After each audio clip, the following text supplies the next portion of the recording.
Thank you for joining me today as we give you the latest update on COVID-19 and Oklahoma's fight to flatten the curve. When we started this fight, my number one goal was to protect the health and lives of Oklahomans. Number two was to mitigate the impacts to Oklahoma's economy and get Oklahomans safely back to work. We are 17 days into phase one of our Open Up and Recover Safely plan. We will continue to make decisions based on the data in our state, and we are still in good shape to move to phase two, which will start on May 15th on Friday. Let me show you some of the data.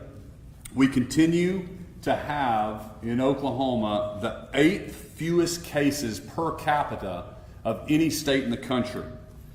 New York's infection rate is 15 times greater than ours in Oklahoma. Illinois is 5 times worse than ours. And Georgia and Kansas each have twice as many cases per capita than the state of Oklahoma. That is congratulations to Oklahomans. You have done a fantastic job of social distancing, of sacrificing over the last 2 months and really flatten that curve. I want to thank you for all of your sacrifice. If you look at the second map, you can see we are outperforming all the states around us. In fact, our infection rate is just a quarter of the national average. The third slide I wanted to show you is our positive testing percentage. As we've shown you before, when we first started testing back in early April, every test that we performed, 10% of them were coming back positive. As of Friday, we're down to just 5.1% positive. Just a few minutes ago, I got a call from our health department. We got today's numbers in, and we were down to 4.9% positives. So that means for every 1,000 tests that we perform, 49 are coming back positive. That means 951 are coming back negative. When you compare us to New York, New Jersey, they're coming in over 20% of their test cases are coming back positive. When it comes to new cases, we are in good shape as well. We track new cases with a 7-day rolling average to adjust for variances that happen on the weekends. Over the last week, we've had 569 new cases. That's the lowest number since we've been tracking this in early April. You can see how cases went up because of the outbreak there in Texas County, but we have deployed testing, contact tracing. We have our health department deployed over there, some of our National Guard folks to get that back under control. And as you can see, it came back down this week. As I've mentioned, we've recently identified those cases there in Texas County.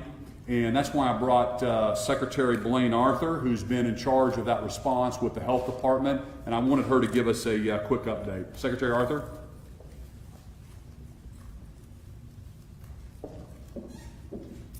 Thank you, Governor. Good afternoon. I wanted to give you all a brief update on the processing facility out in Guyman. I know that the food supply is certainly very important to all of us, and we certainly want to focus on the health and safety of the employees there in that processing facility. We have seen challenges across the United States in processing facilities, so we are certainly very glad to have industry reach out to us here at the Department of Agriculture as well as the Health Department very early on in the middle of March so that we could talk collaboratively about how we could handle the challenges that we might see in the facility. So as of May 9th, there were 90 active cases there in the facility and another 116 employees who had tested positive but have since recovered. About 75% of those employees live in Texas County. Today we have Deputy Commissioner Keith Reed there on site working with Health Department and with Texas County Health Department to test all of the employees there in the facility. So by the end of the week, we'll have all 2,700 of those individuals that will be tested there in Guyman at the processing facility. Certainly from the ag side, what we have been working on is finding solutions for those actual producers. We work very hard here in Oklahoma to have a just-in-time food supply. So when we talk about the pork and the poultry sector, those animals are fed specifically for a certain timeline, and the facility today is operating about 60% capacity. So our staff at the Department of Ag have approved excess capacity to hold some of those animals there, so that as the plant is adjusting to the slower capacity, that they have the ability to adjust to make sure that we're keeping that food supply going, which is so important to everyone, but also managing the animal side of the dynamic.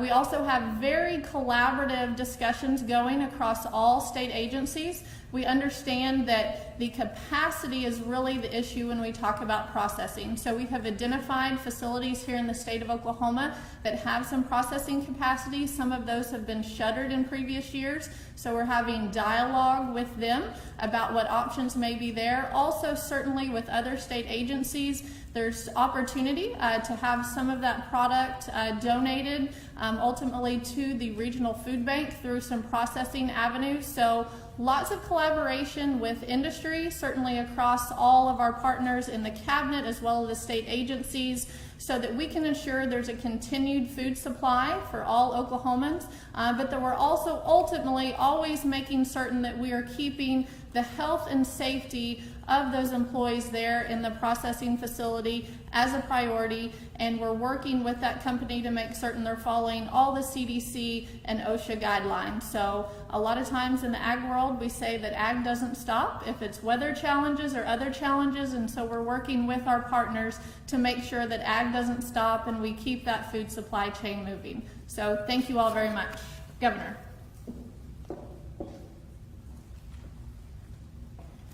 Thank you so much, Blaine, for all you're doing and protect our food supply, and we're excited to have you on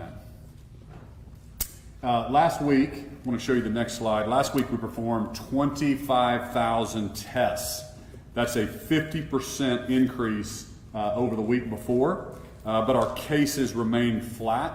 That means our infection rate is going down. Like we showed you earlier, that is a great thing in our state. It's one of the gating criteria that the White House puts out before you can safely reopen a state. We'll share more with you later this week, but our data in Oklahoma continues to support us moving to phase 2, which will start on Friday, of our Open Up and Recover Safely plan. I also want to give Oklahomans an update on the state budget. The legislature writes the budget and passes a series of bills that, as governor, I get to sign or veto.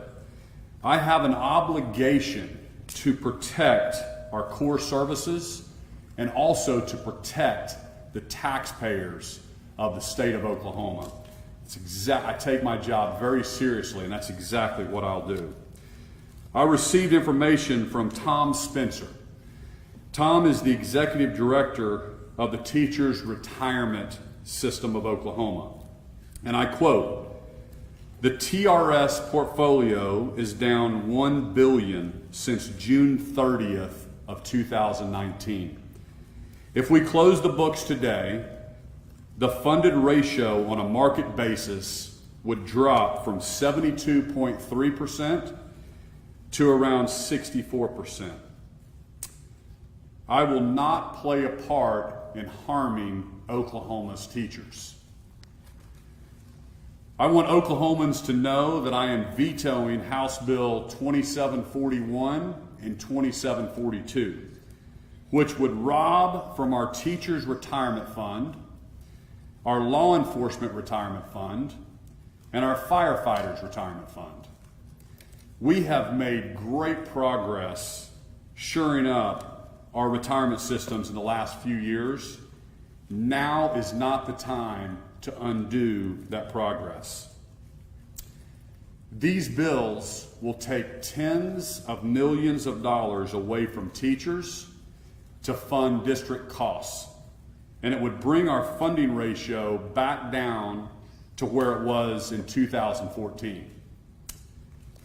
Rating state pension funds to balance the budget is unfortunately nothing new in this building. But just last year, the legislature was talking about how important it was to protect pensions even during a recession. Oklahomans deserve better. So again, I'm going to veto House Bill 2741 and 2742 that harms our teachers' retirement fund. I will not play a part in this. As far as the rest of the budget goes, I'm still working through those concerns. I don't know, I've got a couple questions on the current budget that my team is still working through. We were cut out of the budget process. But my questions are stuff like, they're pulling $16 million away from our children in DHS, pulling $6 million out of our health department during the largest pandemic that our states faced, and cutting the budget of public safety by 9% while increasing the budget of the Attorney General's office by 12%. I have until Wednesday night to decide whether I'll sign or veto the rest of the budget bills, but I wanted to be transparent with Oklahomans and update them on how things were going. I'll open it up for a few questions. Governor, your thoughts on the Senate today basically saying they're not going to vote on Gary Cox's confirmation, which acts like a pocket veto, and you will not confirm. So the question was, the Senate decided not to vote on Gary Cox's confirmation. That's something that Oklahomans, I really want them to pay attention and understand and really ask those questions. It's very disappointing. As the governor, by Constitution, I'm supposed to run the different state agencies. And so Gary Cox has 40 years experience in public health. He ran the Tulsa Health Department. He did such a good job, he moved to the Oklahoma City Health Department, and we promoted him and invited him to run the State Department of Health. During this pandemic, I believe the data speaks for itself, and we have done a great job in manage this pandemic. You can see we have the 8th fewest cases. Our testing is going well. Can't say enough great things about the health department. And to not confirm this person, I just want Oklahomans to ask the question, why? What's going on? It's just the unfortunate part of this politics that my job as governor is just to explain to Oklahomans what's going on. That's the Senate's job, and that's to confirm, and we live with the consequences. But Oklahomans, I want you to ask those questions, because this guy has a law degree. He replaced a guy with a law degree. Last year during the session, some of those agency heads, they removed requirements, and they said, hey, for 10 years of equivalent experience, we removed some of the PhD requirements. We could easily do that for Gary Cox, but if they don't confirm him, he's out of a job on May 31st, and that means during this pandemic, I've got to try to go look for another agency head in the middle of trying to deal with COVID-19. So it's very disappointing. Governor, we were told that in mid-March you walked away from the budget table. Can we get your perspective on what happened in mid-March? Yeah, I can assure you, I never walked away from the budget discussion. We were boxed out of the budget discussion. My Secretary of Budget, Mike Mazie, was on a phone call with Appropriations Chair Wallace and Appropriations Chair Thompson, and you'll have to talk to those three. They were on a call together. One of them says that Mazie hung up. My Secretary of Budget says he didn't hang up. He was waiting on a phone call back. So it's just he said, she said. But I can assure you, we have been ready and willing to talk about the budget at any time.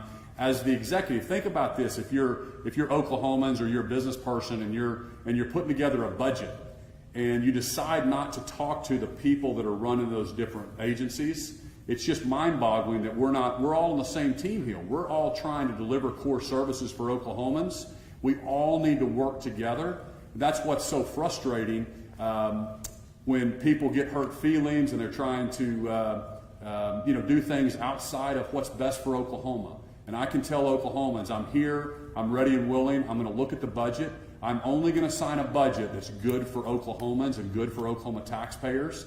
But the legislature can always override it. They can always override the veto, that's what they're threatening to do. But that's fine.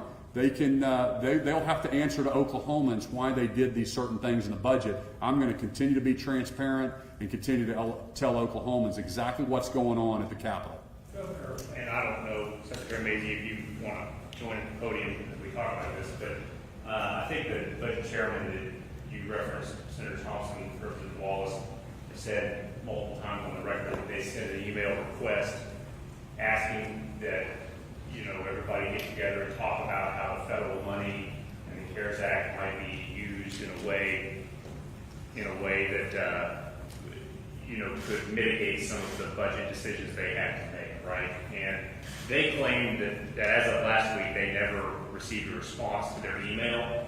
Is that true that they sent an email? Is it true they didn't receive a response? And if you're saying this now about everybody sitting down together and doing what's best for Oklahomans, are you guys all going to sit down, House, Senate, and administration, and talk about how the federal money works in the budget? It's a great question. There was a letter sent from Chairman Thompson to our office asking to be part of that process. Whether we've responded to that letter or not, we absolutely will bring every stakeholder to the table. But the kind of a misconception is that we can use these CARE funds to backfill revenue shortfalls. It's just simply not the case. Our federal delegation, the President of the United States, gave those CARES funds at the discretion and the discretion of all 50 governors to distribute to pay for expenses related to fighting COVID-19. That's what those CARE funds are for. We're setting up a very robust process with finance directors. We'll be rolling out this week, but there's a lot of guidance that we were waiting on up until even today. We're getting guidance on how we're supposed to deploy those CARE funds. On Friday the 15th, we'll have a platform stood up for our municipalities and our cities across the state to request reimbursements for those CARES funds. And so we will have every penny, and we'll be giving daily updates to the legislature on how every single penny is spent. But those funds, we're following what our federal delegation, what the President of the United States funded, how they funded those in our state, and we'll continue to do that the right way. Just to be clear, I'm sorry, Governor, you said that you're aware of the letter that Chairman Thompson sent. Did your office respond to it or not? No. Why? Because the letter was from Chairman Thompson. It was just to try. Well, number one, that letter was asking for them to be responsible for how the funds were spent, and that's contrary to what how the law said. So the President of the United States and our federal law said that money went to the executive branch to fight COVID. Even if I wanted to give that money over to the legislature, I would be in violation of the federal act by doing that. Governor, one of the differences, it seems, at least on the budget between you and between lawmakers, was last time we talked about what might be necessary to be close to a 7% cut throughout the entire 2021 budget. The lawmakers said they were going to do it across the board 3% cut. So I guess one, they said they never got the underlying math from you and maybe didn't buy that number. And two, would you push for more cuts in FY21 budget? Is that kind of what you're looking for? That's a great question, because when you look at the details, there's $939 million worth of one-time funding. So Oklahomans need to realize this. They're pulling $939 million to plug a funding gap and to spend that money this year. What do you think is going to happen next year? So the question on that $939 million, just to give you some highlights, $180 million of that is coming out of our roads and bridge funds. $180 million over the next 2 years is coming out of roads and bridges. My goal and my job as governor, what I told Oklahomans, is I want to be top 10 in roads and bridges. We will have to redo the 8-year plan if we pull $180 million out this year and next year. And we can get Secretary Gatz up here to talk about what that's going to do to our roads and bridges. So we're taking all these one-time funds and we're trying to backfill this budget when we have to make some other serious. I would love to be part of those conversations on what agencies and where we can go ahead and make some cuts. Because next year, when we're in here in February, it's going to be a cliff we're falling off of because those one-time funds won't be available. So the other place that they get this $939 million is from revolving funds inside state agencies. For example, and I said it in my first points, they're taking $16 million from DHS, revolving fund, plus they're cutting DHS another, I think 9%. They're going through and they're taking these different funds. When there's so my question is, there's other accounts that have revolving funds that aren't touched. The Attorney General's office has $19 million in their revolving fund that they're not grabbing. There's other funds out there. So my question is, and the questions Oklahomans should be asking, is why do you take $16 million from DHS and then cut them another 9%? Why do you take $6 million out of the Department of Health and then cut them? So those are the questions I have. Again, I wasn't part of the budget process. I've got a lot of questions like that. My job as governor is either to sign or to veto the budget and to explain to Oklahomans, what is a good budget. Governor, can you talk a little bit on the first bill that you said you're going to be 2741? So it takes money from the teachers' retirement fund to help fund or fill the cuts in education. So without taking from the retirement fund, there are going to be more cuts to education next year. So I realize it's a terrible either-or situation. And maybe there's a third option. Do you have a third option or a better idea of where that money should go? Because I'm sure everybody wants to avoid cuts to education right now. Well, think about that. You said it very, very good. We're taking from teachers, we're taking from the teachers' retirement, and we're filling administration costs. That's what we're doing. So we need to be smarter than that. And yes, I would love to be part of those conversations with the legislature. I think we're better when we're together. Last session, we had I've been very transparent with the budget, with exactly what our priorities are. And this has been a very disappointing, contentious session. And I'm going to continue to expose what I think is going on and let Oklahomans know the politics that's going on inside this building. It's frustrating. But to grab money from the teachers' retirement fund and then to pay administration costs is not a good long-term strategy. Governor, I have talk to you about two different topics related to nursing homes. At the last press conference 2 Thursdays ago, you mentioned that Oklahoma was one of 2 states rolling out saliva testing, and that you plan on testing every resident and staff member at every nursing home in the state. But last week, one of our reporters was told on Friday that the state had run out of these tests. So can you update us? Does the state have the saliva tests they need to start doing that? And when could this get them to the public? Yeah, so the saliva test that we're doing is 17,500 residents inside our nursing homes, 24,000 workers. Our goal is to get through all 308 nursing homes by the end of this month. And so we're, I think, 40% of the way through that. We contracted with a lab in Lubbock, Texas, that we're sending those saliva tests to right now.